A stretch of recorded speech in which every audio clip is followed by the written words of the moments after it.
брат Улиди Ялга. Зовут меня Алексей, позывной Жнец.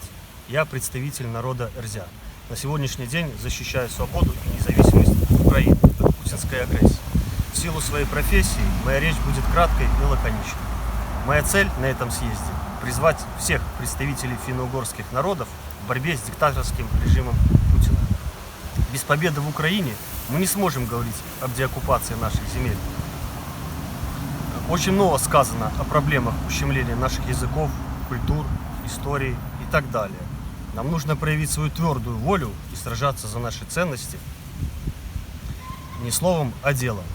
Поэтому призываю тех, кто может сражаться с оружием в руках, вступать в вооруженные силы Украины. Для тех, кто не может в силу определенных причин держать оружие, есть немало других способов сражаться. Это может быть волонтерская помощь для наших добровольцев в виде амуниции, снаряжения и прочего. Для координации данных вопросов прошу обращаться к Инязору эрзянского народа Сырысю. Спасибо за внимание. Победа будет за нами. Эрязо Эрзянь Раскин.